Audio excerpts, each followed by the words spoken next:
Hello, this is Faith at Faith and Books. How are you doing? I'm all red and hot because I just got back from walking the dog. But I thought I have a few extra minutes. So I thought that I would do my Victober TBR. And what I'm going to do is I'm making this on September 11th. I'm not going to put it up now, though. I'm going to put it up at the end of next week.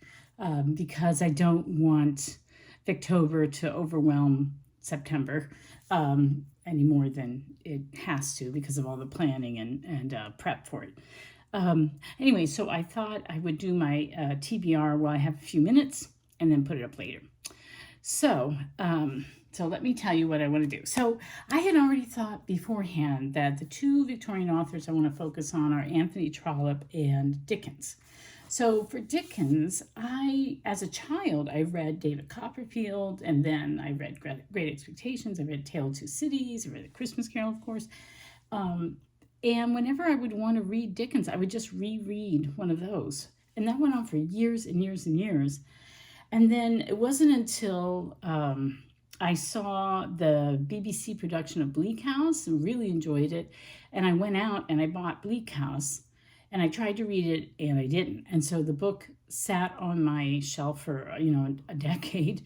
And then just a couple of Victobers ago, I decided to read that. And basically, it was all I read for that Victober. It took me, I wanted to finish it within the month, and I really had to push myself because it was before I had my cataract surgery, and my eyes were so strained.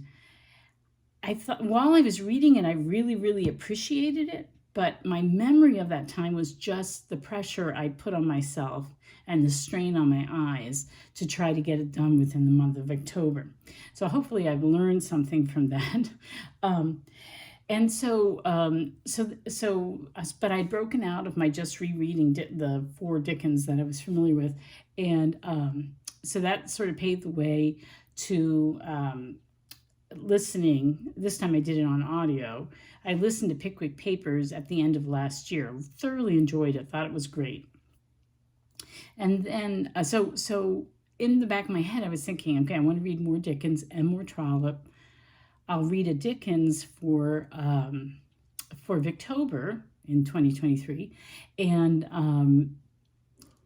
the way I'll pick it is I wanted to limit myself. So I went to a used bookstore and I said, what if they have Dickens on the shelf, whatever they have that I have not read yet, that's what I'll read for Victober. And that's what happened. I did this a couple months ago, and this was the book they had, Little Dorrit. So I decided that this was going to be my Victober read. Now, I was a little bit concerned because I am not a fast reader. And even though my eyes are better, I still don't read that fast. So I was a little bit concerned about how thick it is and how I was going to get it done. Then they came out with the Victober prompts and the Victober group read, and it got me all excited. So this is how I'm massaging things so that I can have a really gangbusters Victober, and I'm going to try and do all the prompts. Let me take a sip here. So, first of all, for Little Dorrit, let me tell you about Victober in case you don't know what it is. It's an event where you read Victorian literature and do all things Victorian in the month of October.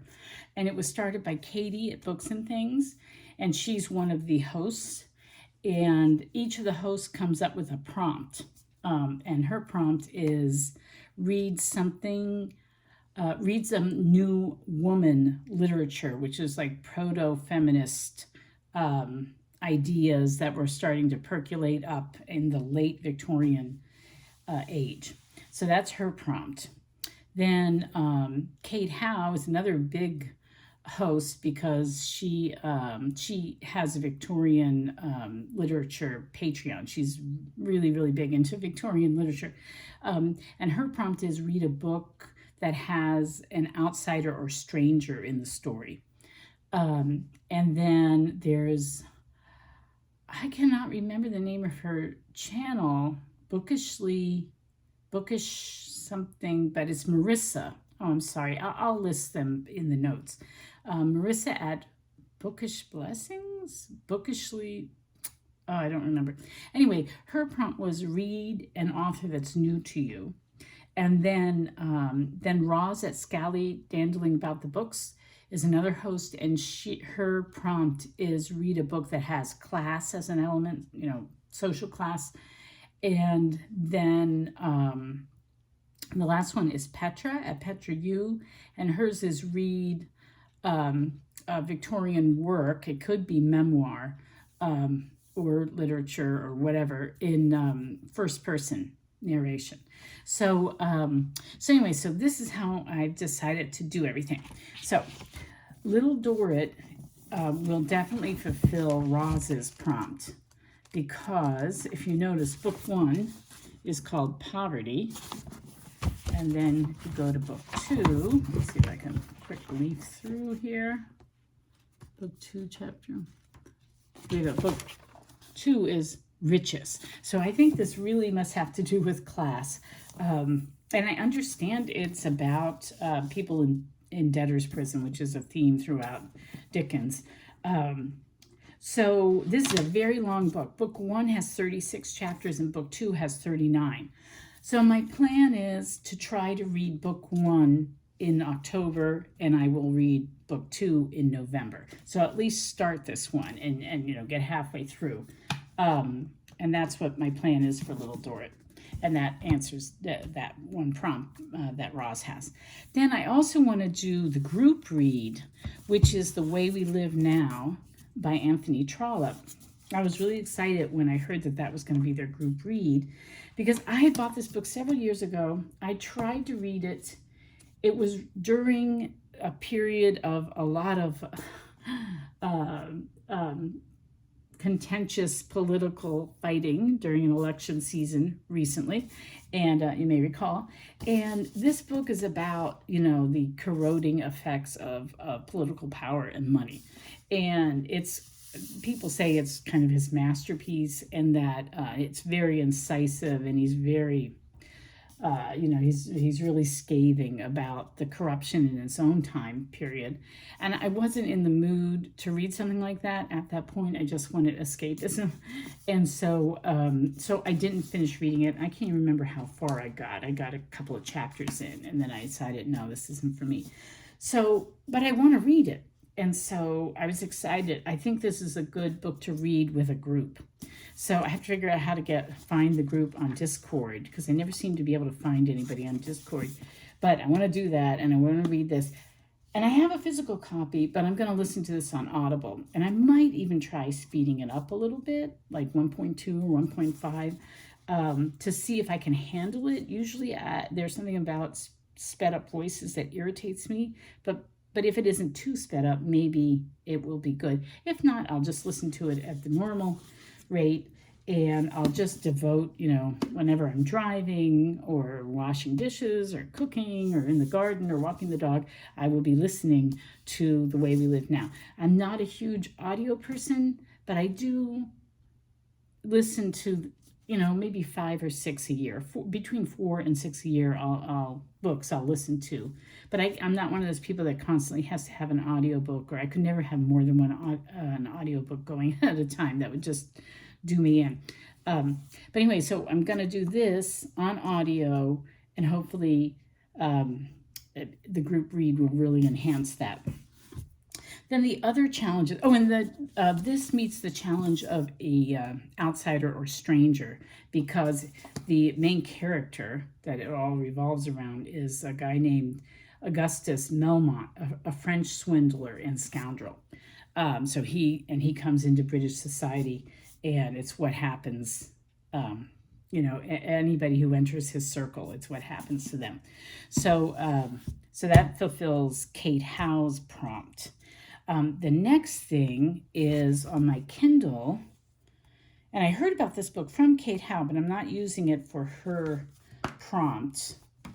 I guess it could double, but this is for Marissa's something bookish. I cannot remember the name of her channels. It almost came to me and then it didn't. Anyway, this is a new to me author. Did I say that that's what that was her prompt to read a new to you author? And this, I'd never heard of this before. John Mead Faulkner, Moonfleet. And it's a children's book, apparently. And it sounds interesting. It's about smuggling. So I can't resist, a book with a ship on the cover. So I thought that would be good, and that would be my Kindle read.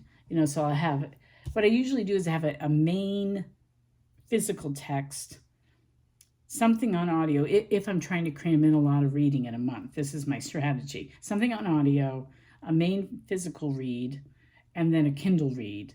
And then I can have shorter physical reads going on as well. And that's what I'm going to do.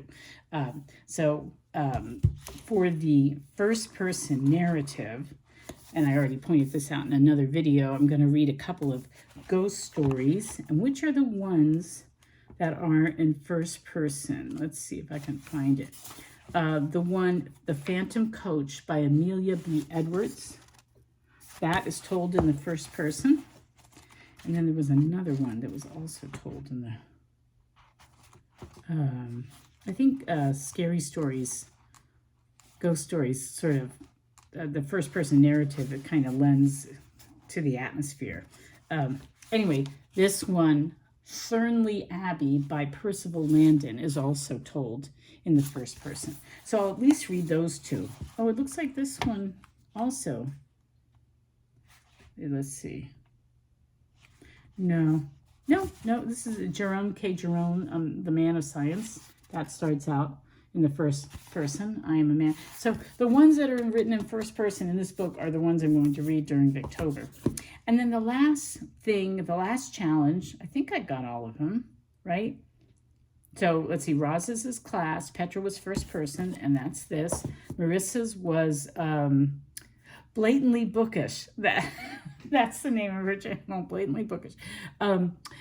That's new to you, so that's the Moonfleet. Kate did The Outsider. That's going to be The Way We Live Now. And then Katie's at Books and Things about the new woman concept is going to be, I think I'm going to read the play by George Bernard Shaw called Mrs. Warren's Profession. I don't have that. I might try to get that at the library, or maybe I'll buy a used book from Thrift Books or something like that. But I was looking around at the different plays, because plays are shorter, they're easier to read. And then I can get it done. It's more realistic for me as a slow reader to get it done if it's shorter. So I looked around I did a little research. I was torn between Oscar Wilde and George Bernard Shaw, but I've really read more Oscar Wilde than George Bernard Shaw. And so I'm interested in him. So I looked at several of his plays and I decided Mrs. Warren's Profession would be the one that I would read. So that's all of them. Now I do have one more book that I have to read in October, which is the next Hornblower in the series, in the Hornblower 2023 challenge. I believe that's Lord Hornblower. I didn't bring it up here to show you, but that's not part of Victober. And if I do manage to read all this or get the shorter books read, I might try and branch out and do something just sort of Halloween related, like I downloaded a while ago, The October Country, I think, by Ray Bradbury. So I might try to read that, but I don't know if I'll get to that, because this is a very ambitious TBR for me. And we'll see what happens. Anyway, so that is my Victober TBR. I will try to write all the pertinent information down below. And I'll put this up later. So anyway, happy reading. I hope that you're looking forward to Victober and you're making your plans. I'm excited for it. And I guess I'll talk to you later. Bye-bye.